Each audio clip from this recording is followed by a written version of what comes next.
Дайте пацанам посчитать потери. Самонали погибает на сцене. Снова один прогуляюсь без тени. Заливаю один поцелуй на шее. Как толпа, правда назад, черный каскад. Вижу твой взгляд в стене. Hello students, कैसे हो आप सभी लोग। मैं ललित सर स्वागत करता हूं मेरे इस YouTube channel power of physics bye Lalit sir में। तो प्यारे बच्चों, कल अपने 2 क्वेश्चन कंप्लीट हो चुके थे, है ना। मतलब 6.5 के बाद 6.7 6 भी डाल दिया और 7 भी डाल दिया। आज अपन आगे के नेक्स्ट 2 क्वेश्चन डिस्कस करने वाले हैं, क्वेश्चन नंबर 6.8 और क्वेश्चन नंबर 6.9। ठीक है, तो सभी अपने साथ निकाल लीजिए कॉपी, बुक और पेन और आ जाइए मेरे साथ क्वेश्चन पे। तो करें स्टार्ट। चलो, question number 6.8। Question number 6.8 NCERT के बेक क्वेश्चन चल रहे हैं बेटा, है ना। सभी बच्चे एग्जाम का टाइम है, साथ के साथ निकालते चलिए, फायदे में रहोगे, है ना। क्वेश्चन नंबर 6.8 क्या कह रहा है, किसी परिपथ में 0.1 सेकंड में धारा, हाँ भाई समय कितना दे रखा है बेटा, अल्प समय है तो dt मानेंगे अपन 0.1 सेकेंड। इसमें धारा जा रही है 5 एम्पियर से 0 एम्पियर, है ना। धारा में परिवर्तन कितना है, 5 एम्पियर से 0 एम्पियर। तो अब आप सोचो 0 एम्पियर तो अंतिम धारा है, 5 एम्पियर प्रारंभिक धारा है, तो 5 से 0, तो इसका मतलब 0 माइनस 5 अंतिम माइनस प्रारंभिक, यानी कि माइनस का क्या हो गया भाई, 5 एम्पियर हो गया। ठीक है, अब उस कंडीशन में प्रेरित विद्युत वाहक बल कितना है बेटा, एप्सिलॉन आपको दे रखा है 200 वोल्ट, ये भी अपन को दे रखा है, ये सब उसने दिया है। क्या लिखेंगे यहाँ पे, दिया है। ठीक है, उसके बाद अपन बात करते हैं, ज्ञात करना है। अब क्या ज्ञात करना है, अपन को निकालना है स्व प्रेरकत्व, यानी कि कैपिटल एल। चलो, अब कैपिटल एल निकालना है, तो पहले तो आपको पता होना चाहिए कैपिटल एल निकालने के लिए एक सूत्र होता है, क्या, प्रश्न अनुसार चूंकि हम जानते हैं, देखो आपने epsilon L d I upon d T इस तरह का पढ़ा है क्या। तो एप्सिलॉन इज इक्वल टू सूत्र क्या होता है, माइनस का L d I upon d t. ठीक है, तो epsilon is equal to minus का एल। अब देखो माइनस का एल, अब डी आई भी माइनस में है, तो माइनस का एल का मान कितना है, डायरेक्ट रख दो, एप्सिलॉन का मान भी रख दो तो ज्यादा बढ़िया हो जाएगा काम। ठीक है, एप्सिलॉन का मान कितना है 200 बराबर माइनस एल का मान कितना है, अपन को निकालना है।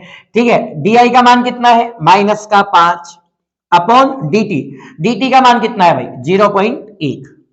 ठीक है, कहानी समझ आ रही है। अब इसको अपन कैसे सोल्व करेंगे भाई, माइनस माइनस तो प्लस हो गए, तो ये अपने पास कितना हो गया, देखो 200 बराबर, हाँ भाई 5 0.1। ठीक है, 5 एल बटे 0.1, इस तरह से हो रहा है कि नहीं हो रहा। अब अपन को निकालना है क्या, एल का मान निकालना है। तो एल का मान कैसे निकालेंगे बेटा, वज्र गुणा कर दे, तो 200 गुणा 0.1 बटे 5, पॉइंट हट गया 0, आगे 50 से कट गया 4 बार, तो एल बराबर कितना आ गया भाई 4 हेनरी। बिल्कुल राइट आंसर है, कितना आ गया 4 हेनरी। ठीक है, इसका मात्रक होता है। ये आपका क्वेश्चन नंबर कौन सा कंप्लीट हो चुका है, 6.8 कंप्लीट हो चुका है। हाँ, तो बेटा 6.9 में अपन को क्वेश्चन में क्या दिया हुआ है, सबसे पहले अपन क्वेश्चन पढ़ते हैं अच्छे से। पास पास रखे एक युग्म का अन्योन्य प्रेरकत्व 1.5, तो अपन को दिया है कि जो इसका अन्योन्य प्रेरकत्व है एम, वो कितना दे रखा है 1.5 हेनरी। ठीक है, और उसके बाद वो बोल रहा है कुंडली में 0.5 सेकेंड में, यानी कि अल्प समय अपन को कितना दे रखा है बेटा 0.5 सेकेंड। चलो कोई बात नहीं। उसके बाद कि इसमें जो धारा जा रही है, धारा कितनी जा रही है 0 से 20 एम्पियर तक धारा जा रही है, यानी कि डी आई अपन को दे रखा है 0 से 20, तो अंतिम माइनस प्रारंभिक निकालेंगे, तो 20 माइनस 0 यानी कि कितना हो गया बेटा बताओ, 20 एम्पियर तक अपने पास इसकी धारा जा रही है। अब वो बोल रहा है कि कुंडली की फ्लक्स बंधता में कितना परिवर्तन होगा। अब फ्लक्स बंधता में कितना परिवर्तन होगा, इसका मतलब क्या ज्ञात करना है अपन को फ्लक्स बंधता में परिवर्तन निकालना है, मतलब डी फाई की वैल्यू निकालनी है। ठीक है, चलो आ जाओ। अब अपने पास प्रश्न अनुसार देखो सभी बच्चे ध्यान दें, अपन के पास फॉर्मूला अपन को पता है, इसका फॉर्मूला होता है d phi upon d I, d phi upon d I, इसको थोड़ा सा लिख देते हैं, डी आई है ये, है ना। तो d phi upon d I, अगर अपन डी फाई का मान निकालेंगे तो बताओ डी फाई का मान निकालने के लिए क्या हो जाएगा, एम इंटू डी आई।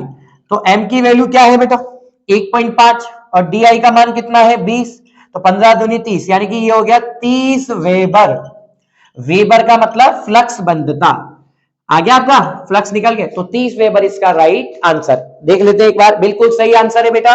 तो फटाफट से क्वेश्चन नंबर 6.8 और 6.9 का स्क्रीनशॉट ले लो। हाँ बच्चों 6.10 भी करा देगा, बोलो चैप्टर खत्म कर दे। ओहो यस सर, चलो तो भाई 6.10 अगला स्टार्ट करेंगे और फिर चैप्टर का सुपड़ा साफ।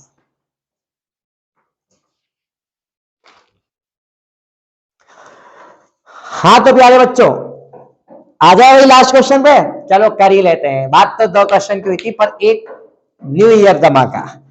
क्वेश्चन नंबर 6.10 है ना, आज के इस चैप्टर का लास्ट क्वेश्चन। एक जेट प्लेन पश्चिम की ओर 1800 किलोमीटर प्रति घंटे के वेग से गतिमान है ना।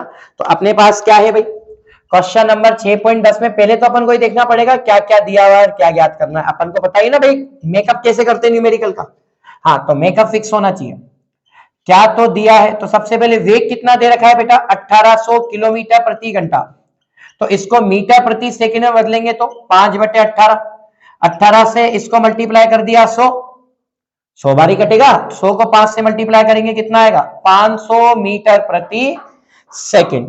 ठीक है चलो, उसके बाद क्या बोल रहा है कि लंबाई कितनी है भाई पंखे की, 25 मीटर लंबा है। कितना है 25 मीटर, यानी कि जो प्लेन है वो प्लेन जो है उसके पंखे, पंखे का मतलब उसकी पंखुड़ियां 25 मीटर लंबी है। इनके सिरों पर कितना विभवांतर उत्पन्न होगा, चलो ये तो ज्ञात करने वाली बात आ गई भाई, कितना विभवांतर उत्पन्न होगा। एप्सिलॉन पूछ लिया, मतलब वोल्टेज पूछ लो चाहे एप्सिलॉन, बात तो एक ही है। ठीक है, पृथ्वी के चुंबकीय क्षेत्र का मान कितना है, चुंबकीय क्षेत्र भी दे रखा है 5 × 10⁻⁴ टेस्ला, और नति कोण यानी कि थीटा दे रखा है कितना 30 डिग्री, ये अपन को दिया हुआ है। अब आप सोचो कि अगर अपन को एप्सिलॉन निकालना है, ये सब कुछ दिया हुआ है, तो एक ही सिंपल सा फॉर्मूला होता है। इस फॉर्मूले पे आपको शायद देखा होगा कि 3-4 क्वेश्चन आ गए, मतलब बोर्ड के लिए फॉर्मूला काफी इंपॉर्टेंट है ना। जिससे स्वयं प्रेरकत्व हो गया, अन्योन्य प्रेरकत्व हो गया। ठीक है, तो इस तरह के जो क्वेश्चन है ये कई बार पूछ लिए जाते हैं बोर्ड में, तो सिंपल क्वेश्चन को छोड़ना नहीं है। अरे ये तो आते हैं तो हम कर लेंगे, कई बच्चों का ओवर कॉन्फिडेंस आ जाता है इसमें, क्या ये तो देखते ही हो जाएगा, फिर बोर्ड में वास्तव में देखते फिर वो हो ही जाता है, और इतना अच्छा होता है कि बच्चे गलत करे आते भी, है ना। जो चीजें सिंपल होती है ना वो हमें परेशान नहीं करती पर वो उलझा देती है, ये चीज ध्यान रखना। जो टफ होती है वो परेशान करती है, ठीक है, लेकिन जब उसको सॉल्व कर लेते तो फिर वो कभी उलझाती नहीं है। ये मेरा एक्सपीरियंस बता रहा हूं मैं आपको। प्रश्न अनुसार एप्सिलॉन इज इक्वल टू क्या होता है, BVL sin थीटा, है ना। सिंपल फॉर्मूला बेस्ड क्वेश्चन है, बस कॉन्सेप्ट समझ में आना चाहिए। तो बी का मान कितना है भाई 5 × 10⁻⁴, ठीक है। वी का मान कितना है 500, है ना। एल का मान कितना है 25, और साइन थीटा, तो साइन थीटा का मतलब साइन 30 डिग्री होगा कि नहीं होगा। चलो तो ये हो गया अपने पास 25 × 5 125, ठीक है, और इधर अपना हो गया 500, तो 10⁻⁴ इंटू 500, साइन 30 का मान 1/2। अच्छा 2 से कट गया 250 का, अब 250 को मल्टीप्लाई करना है भाई कितना बताओ, 250 को मल्टीप्लाई करना है अपने को 125 से, तो 250 को जब 125 से पूरा मल्टीप्लाई करेंगे, 250 को जब 125 से पूरा मल्टीप्लाई करेंगे तो पूरा मल्टीप्लाई करने पर क्या आएगा, चलो एक बार देख लेते हैं साइड में, है ना।